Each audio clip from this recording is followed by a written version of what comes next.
Next gen astro நேயர்களே அனைவருக்கும் வணக்கம். நான் உங்கள் ஸ்ரீ சுப விஜயகுமார். தடைகளை உடைத்தெறிந்து தன் வாழ்வின் விடையை தேடிக்கொண்டிருக்கும் தனுசு ராசி. தனுசு ராசிக்கு குருபலம் வேறு ஆரம்ப காலகட்டத்தில் ஜூன் வரைக்குங்க தொட்டதெல்லாம் தங்கமாகும் காலகட்டங்க. ஏன்னா முதல்ல குருபலம் உண்டு, வளர்ச்சி பாதையை நோக்கி பயணிக்கும் காலகட்டமாக இருக்குது. வேகப்படுத்த வேண்டிய காலகட்டம் இதுவே. பொதுவாக தனுசு அப்படின்னாலே அறிவாளி சார்ந்த ராசி. போராட்ட குணம், போராடி ஈஸியாக பெற்றுங்க. எந்த ஒரு சூழ்நிலையிலும் பார்த்திங்கன்னா விடாமுயற்சி இருக்கும், கைவிட்டுறாது. சார் ஈஸியாக கிடைச்சா கூட அந்த ராசி என்ன பண்ணுன்னா அடுத்த ஸ்டெப் என்ன பண்ண முடியும்னு யோசிக்கும். இப்போ உங்கள் ராசிக்கு 2ஆம் அதிபதி 3 தொடர்புடைய கிரகங்கள் 4ஆம் வீட்டில் இருக்கார்.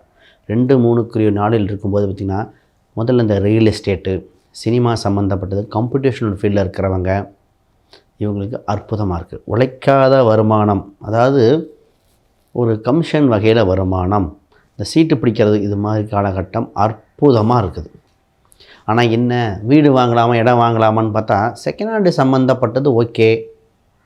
புது வீடு வாங்கட்டுமா கவனிக்கணும். உங்கள் பேரில் வாங்கணுமா, உங்களோட கலஸ்திரம் பெண்ணாக இருந்தால் ஆண், ஆணாக இருந்தால் பெண், உங்கள் பேரில் போடணுமான்னு பார்த்து பண்ணணும். ஏன்னா நாளுக்கு சனி சம்மந்தப்படும் காலகட்டத்தில் வாங்கும் வீடுகளில் தொந்தரவு ஏற்பட வாய்ப்புண்டு, இல்லை சிறு குறை இருக்கும். அப்போ பார்க்கணும். அப்போ ஆல்ரெடி குறை இருக்கிற வீடுனா ஆல்ட்ரு பண்ணுறது ஈஸி. பாஸ்தெல்லாம் பார்க்க வேண்டியது இருக்கும், அதை பார்த்துக்கங்க. சார் வேலை விஷயம் எப்படி இருக்குது? சார் உங்கள் ராசிக்கு வேலைங்கிற விஷயம் அற்புதமாக இருக்குது. வேலையில் அடுத்தடுத்த படிநிலை நோக்கி போகிறீங்க. உங்கள் ராசிக்கு 8ஆம் இடத்துல குரு பகவான் வந்து 2, 4 மற்றும் 12ஆம் இடத்தை பார்க்குறார். அப்போ வெளிநாடு வெளிமாநிலம் சம்மந்தப்பட்டது, விரயங்கள் குறையிற காலகட்டங்கள். வேலை செய்கிற இடத்துல பார்த்திங்கன்னா ஒரு விஷயம் சூட்சமம் இதுதான். சார் அவ்வளோ உழைக்கணும், எங்களுக்கே அங்கீகாரம் இல்லை,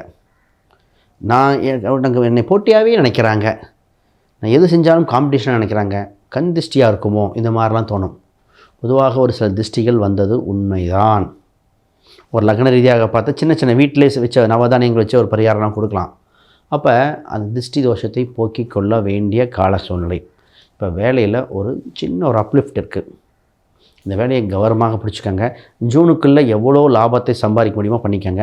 அதற்கு பின் கொஞ்சம் பார்த்து நிதானமாக பண்ணணும். உங்கள் ராசிக்கு 8ஆம் இடத்தில் குரு பகவான் வரும்போது எல்லாம் இன்வெஸ்ட்மெண்ட்டு தான்.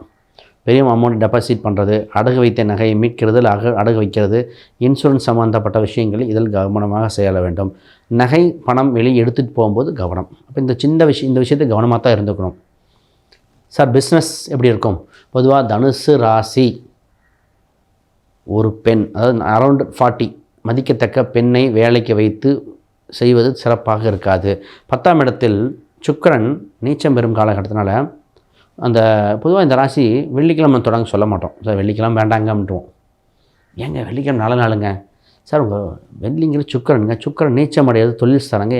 வேலைக்கு போகிறதுல வேலைக்கு போங்கன்னு சொல்கிறது வெள்ளிக்கிழமை இருக்கும், தொழில் தொடங்குறது வெள்ளிக்கிழமை போட மாட்டோம். இதே லக்ன ரீதியாகவும் பார்க்கணும், அது ஒரு வேலை இருக்குது. ஆனால் ராசி தத்துவமே வேலை செஞ்சிடும். இப்போ பொதுவாகவே இந்த ராசி டெக்ஸ்டைல் இந்த மாதிரிலாம் எடுக்கிறீங்கன்னா பார்த்து கவனமாக செய்ய வேண்டிய விஷயமாக இருக்கிறது. தாய் தந்தையின் உடல்நிலையில் கவனமாக இருந்தே ஆக வேண்டும். நான் சுச்சமாக நிறைய சொல்கிறேன். அதுக்கு முன்னாடி யாருக்காவது ஜாதகம், பிரசன்னம், வாஸ்து, நியூமராலஜி பார்க்கணுன்னா கீழே இருக்கிற எண்களுக்கு தொடர்பு கொள்ளுங்கள். சார் உங்கள் இப்போ பழைய வீடை பராமரிப்பது, தாய் தந்தை உடல்நிலை கவனம், ஆன்மீக குருமார்களை சந்திக்க வேண்டிய காலகட்டமாக இருக்கிறது. எக்காரணத்தை கொண்டு முன்னே ஒன்று மட்டும் தெரிஞ்சுக்கணும், சீக்கிரட்டை மெயின்டைன் பண்ண வேண்டிய காலகட்டம். எல்லாம் யதார்த்தமாக சொல்லிகிட்ருக்கு, வளர்ச்சியான ஜாதகம்தான். ஆனால் உங்களை திருஷ்டி தோஷம் ஏற்பட வாய்ப்பதுனால கவனமாக இருங்க. சார் திருமணம் சம்மந்தப்பட்டு ஜூனுக்குள்ளே பண்ணிக்கணும், ஜூனுக்கு மேலே பொறுமையை காக்கணும். கூட்டு என்ற முயற்சி உண்டு, கூட்டு சம்மந்தப்பட்டதில் கொஞ்சம் கவனமாக செய்யணும், இவ்வளோதான். ஆனால் இதெல்லாம் கவனமாக அமைஞ்சிரும். ஆனால் இறுதியில் இந்த ராசி அவ்வளோ செழிப்பாக வாழ்ந்துருங்க. ஆக வளர்ச்சியான காலகட்டம் உங்களுக்கு வந்து கொண்டே இருக்கின்றன. உங்களுக்கு வேறு கேள்விகள் சந்தேகம்னா கீழே கமெண்ட் பண்ணுங்கள். நெக்ஸ்ட் ஜென் நேயர்களே, சூட்சமங்க விஷயங்கள் இவ்வளோ பார்த்தோம். பொதுவாக தெரிஞ்சுக்கணுங்க. இப்போ நம்ம கோச்சார கிரகங்கள் அமைப்பு படி பார்க்குறோம். இப்போ அனைத்து ஏஜ் குரூப்புக்கும் கொஞ்சம் கொஞ்சம் மாறுது. இப்போ துல்லியமாக நோக்கி போகணுன்னா உங்கள் ஜாதகம், உங்களோட பிறந்த ஊர், பிறந்த நேரம் துல்லியமாக போகும், இன்னும் அக்யூரேட்டாக இருக்கும். பொதுவாக அனைத்துக்கும் தீர்வு உண்டுங்க இறைவன். அதாங்க கேள்வி பிறக்கும்போது பதில் பிறக்குது, பிரச்சனை இருக்கும்போது சொல்யூஷன் உண்டுங்க. ஆனால் கரெக்டாக நாளை பார்த்து சூஸ் பண்ணணும். பொதுவாக ஒவ்வொருத்தருக்கு பார்த்திங்கன்னா வாஸ்து குறையை சரி செய்தால் வளர்ச்சி அடைஞ்சிறார்கள். ஜாதக குறைகள், ஜாதக தோஷங்கள் கர்ம தோஷங்களாக இருக்கும், அதுலேருந்து மீண்டு வர வாய்ப்புகள் வந்துடும். ஒருத்தருக்கு பிரம்மகத்தி தோஷம் தலைமுறையாக ஒரே மாதிரி பிரச்சனை இருக்குங்க. யாருக்குமே குழந்தையே இல்லை. அப்போ அவங்களுக்கு அதுக்கு தகுந்த மாதிரி. இப்போ இண்டிவிஜுவல் ஜாதகம் பார்க்கும்போது அது சூட்சம விஷயங்கள் உண்டு. அப்போ ஜாதகம், பிரசன்னம், வாஸ்து, நியூமராலஜி, சில அஸ்ட்ராலஜி கிளாஸஸ் வேறு எடுத்துகிட்டு இருக்கேன். இந்த மாதிரி விஷயங்கள் எதானா கீழே இருக்கிற எண்களுக்கு தொடர்பு கொள்ளுங்க. பொதுவாக ஃபோன் அப்பாயின்மெண்ட் வேணாலும் கான்டாக்ட் பண்ணலாம், நேரில் வேணால் தொடர்பு கொள்ளுங்க. ஒரு சூட்சம விஷயம் சொல்கிறேன் பாருங்கள் சார். பரிகாரம் இருக்குல்ல சார், கோயில் பரிகாரங்கள் மூலமாகவே வீட்டில் இருக்கிற நவதானியத்தை வச்சே கொடுக்கலாங்க. கிரகங்கள் அண்டத்தில் உள்ளது, பிண்டத்தில் உள்ளதுங்க. நவதானியம் நிறைய பேர்த்துக்கு சொல்லுவேன், ஒரு குறிப்பிட்ட உள்ள பொருட்கள், இந்த பொருளும் இந்த பொருள் ரெண்டும் மிக்ஸ் பண்ணி ஒருத்தர் போங்க, பேங்க்கில் லோன் கிடைக்கும். நான் ஸ்டேட் பேங்க் இந்தியாவுக்கு நிறைய ஸ்டேட் பேங்க் அவ்வளோ ரூல்ஸ் அண்ட் இங்கிலீஷ் அவங்களுக்கு ஈஸியாக பிடிச்சிருக்கும்.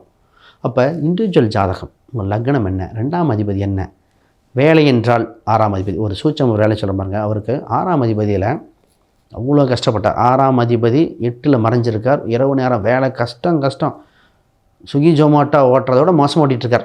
வேலைக்கு போய்ட்டும் ஓட்டுறார். அந்த மாதிரி சார் உங்களுக்கு ஒரே சுஜம் இடம் மாறி பிழைக்கணும்னு சொல்லுதுங்க. இடத்த மாறி வேறு பக்கம் வெளி மாநிலத்துக்கு அனுப்பிவிட்டார். நிரந்தர வேலையாக போச்சு. அப்போ உங்கள் ஜாதகம் என்ன சொல்லுது? ஒவ்வொரு இண்டிவிஜுவலுக்கும் ஜாதகம் முக்கியம். அன்புள்ள நேயர்களே, உங்களுக்கு புரிதல் ஏற்பட்டு நினைக்கிறேன். ஆக மொத்தம் அனைவருக்கும் வணக்கம், வாழ்த்துக்கள்.